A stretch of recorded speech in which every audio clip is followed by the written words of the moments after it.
So hello and welcome back to my channel. मैं प्राची आज फिर से आप सबका अपने चैनल रिवीजन तरीका में स्वागत करती हूँ।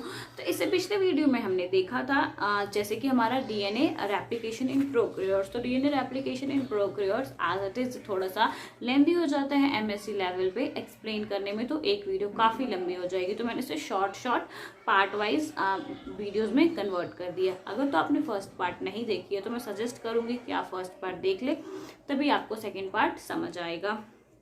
तो हमने जो पिछले डिस्कस कर लिया था वो है हमारे पास जो हमारा इनिशिएशन का स्टेप होता है।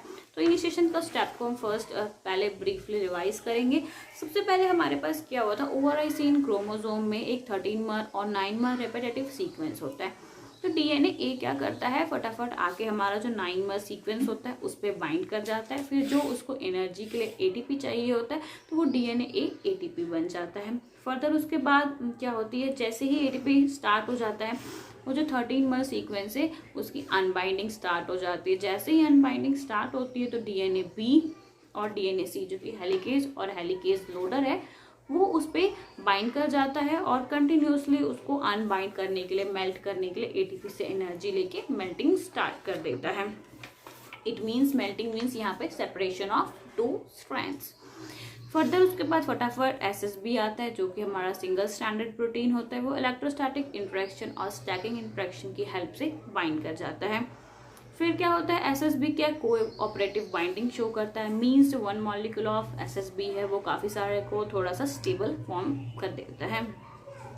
जैसे ही हमारा स्ट्रैंड ओपन हो जाता है, जो प्राइमेज होते हैं वो प्राइमर शॉर्ट आरएनए प्राइमर को फॉर्म करते हैं और वो फर्दर इस पे बाइंड करके जो भी हमारा होलो एंजाइम है उसकी हेल्प से लीडिंग और लैगिंग स्ट्रैंड के सिंथेसिस स्टार्ट कर देते हैं। तो ये था जो कि हमने पिछली वीडियोस में स्टडी किया था। अगर आपने नहीं भी देखी थी वीडियो, डिटेल में देखना है तो आप पीछे जाके देख सकते हैं, या तो आपको आई बटन में भी लिंक मिल जाएगा। एज वेल नो प्रॉब्लम, हम स्टार्ट कर सकते हैं। तो नेक्स्ट आता है हमारा स्ट्रक्चर ऑफ डीएनए पॉलीमरेज। तो अब डीएनए पॉलीमरेज का स्ट्रक्चर कैसा होता है, जैसे कि हम हमारा थंब और ये जो हमारे फिंगर्स होते हैं उस तरह से मैंने इसे एक्सप्लेन किया, जो कि इस तरह से बुक्स में भी एक्सप्लेन होता है। जनरली आपको साइड बाय साइड मेरे जो नोट्स हैं उसमें डायग्राम भी दिख रही होगी। तो अब यहाँ पे देख रहे हैं तो हमारे पास फिंगर होता है, थंब होता है और हमारा पाम होता है। तो इस तरह से हम अपने फिंगर को, अब हम देखेंगे कि एक साइड से हमारा जो डीएनए है वो इंसर्ट हो रहा है और वो किस तरह से उसमें न्यूक्लियोटाइड या डीएनटीपीज है वगैरह इंसर्ट हो रहे हैं। सबसे पहले मैंने लिखा है यहाँ पे जो फॉर कैटालिसिस जो फोस्फोडाइएस्टर बॉन्ड आर फॉर्म्ड, जो मैग्नीशियम जिंक होती हैं उसकी जो बाइंडिंग्स वगैरह करवाते हैं उसके लिए हमें फोस्फोडाइएस्टर बॉन्ड चाहिए होता है, जो कि हमारा कहाँ between OH group and incoming dNTPs में ज़रूरी होता है। जो जिंक होता है फॉर कैटालिसिस के लिए हमें मतलब मैं आपको रिक्वायरमेंट्स बता रही हूँ, जो जिंक होता है हमें कैटालिसिस को चाहिए होता है। अब इस रिएक्शन के दौरान एक्चुअली होता क्या है, during this reaction hydrogen and hydroxyl group is remove to form an oxy anion. मतलब इस प्रोसेस रिएक्शन में क्या था, जो हाइड्रोजन और हाइड्रोक्साइल ग्रुप है वो रिमूव हो जाते हैं। क्यों? ऑक्सी अनायन बनाने के लिए। This oxy anion react with alpha phosphoryl group of dNTPs to complete the reaction. तो आज सच मैंने इसमें मे बी रिएक्शन मेंशन करना मैं भूल गई हूँ, तो as such I will add it and show it in the last of the screen, या तो मैं इसको डिस्क्रिप्शन बॉक्स में डाल दूंगी। ओके, तो वी कैन मूव फर्दर। तो हमारा नेक्स्ट आता है कि DNA polymerase enzyme having a unique ability. अब जो डीएनए पॉलीमरेज एंजाइम था जो कि हमारा फर्स्ट इनिशिएशन वाले स्टेप में था, वो क्या करता है, उसके पास यूनिक एबिलिटी होता है कि आरएनटीपीज और जो डीएनटीपीज है उसको डिफ्रेंशिएट कर सके, मतलब इसमें क्या बाइंड करना है उसको अच्छे से पता होता है। तो हमारी जो बॉडी की मैकेनिज्म होती है ना, इनकेस जो मतलब हमारा तो यूकैरियोट्स में आता है, मतलब जो भी लिविंग ऑर्गेनिज्म में जो भी मैकेनिज्म डिज़ाइन है वो बहुत ही ब्यूटीफुली, बहुत ही स्मूथली डिज़ाइन है कि मतलब किस प्रोसेस के बाद कौन सा काम होना है, इसमें लिए सब चीज़ ऑलरेडी फिक्स्ड है। तो कंसंट्रेशन होता है RNTPs का, RNTPs 10 fold higher as compare to DNTPs। अब क्या होता है, जो भी हमारे DNTPs होते हैं और RNTPs होते हैं, जैसे DNTPs हमारे पास 10 है, तो हमारे पास जो RNTPs होगा ना वो उससे ज़्यादा होता है। बट जो DNA पॉलीमरेज है उसके पास इतनी है कि वो पहचान सकता है कि भाई अपना आदमी कौन है या अपना DNTPs कौन सा है जिसको हमें बाइंड करना है in the cytoplasm, but only DNTPs are incorporated in the DNA। मतलब मैंने वही बताया कि DNA में हमारा बस DNTPs ही लगता है।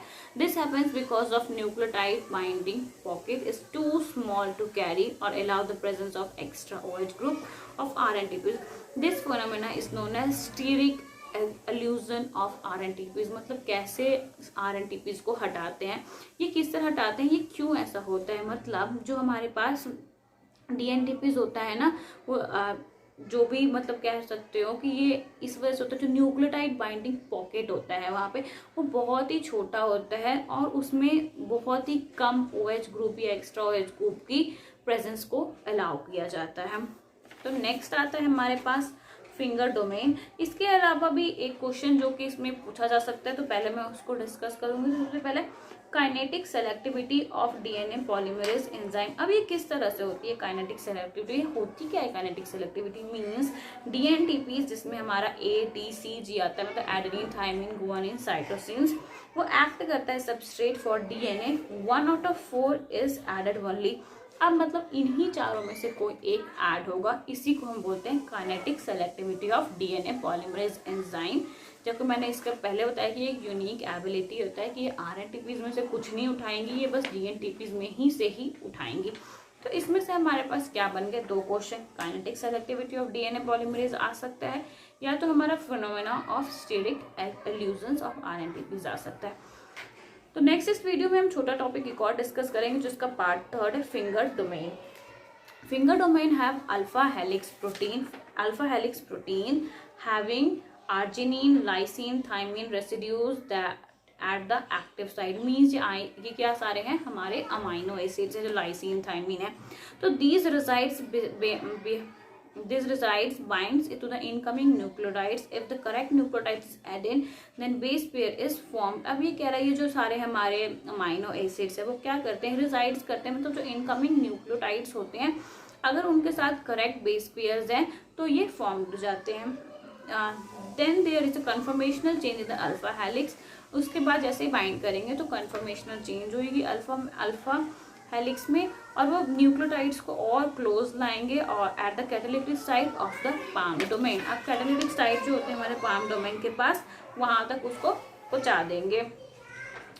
थंब डोमेन, अब थंब डोमेन क्या करता है, जैसे मैंने बताया फिंगर डोमेन ये होता है और हमारा थंब डोमेन ये होता है। तो थंब डोमेन मेंटेन करता है position of primer and maintain association of DNA polymerase with substrate. अब ये मेंटेन करता है करेक्ट पोजीशन किसके, प्राइमर की, ताकि उसकी जो एसोसिएशन ऑफ DNA पॉलीमरेज के साथ और सबस्ट्रेट के साथ बिल्कुल ही ठीक से हो जाए। तो ये था हमारा जो कि हमारा स्ट्रक्चर ऑफ DNA पॉलीमरेज और फिंगर डोमेन जो कि पार्ट 2 में कंप्लीट होता है। नेक्स्ट हम 3rd वीडियो में एलोंगेशन डिस्कस करेंगे और टर्मिनेशन, उसके बाद control and regulation of replication. तो वीडियो सीरीज को फॉलो करते रहे। अगर तो हमारे चैनल पर नए हैं तो चैनल को सब्सक्राइब करें, वीडियो को लाइक करें और जिनके एग्जाम आ रहे हैं उनको ये वीडियो जरूर शेयर करें। तो मिलते हैं नेक्स्ट वीडियो में, तब तक के लिए थैंक यू, टाटा, बाय।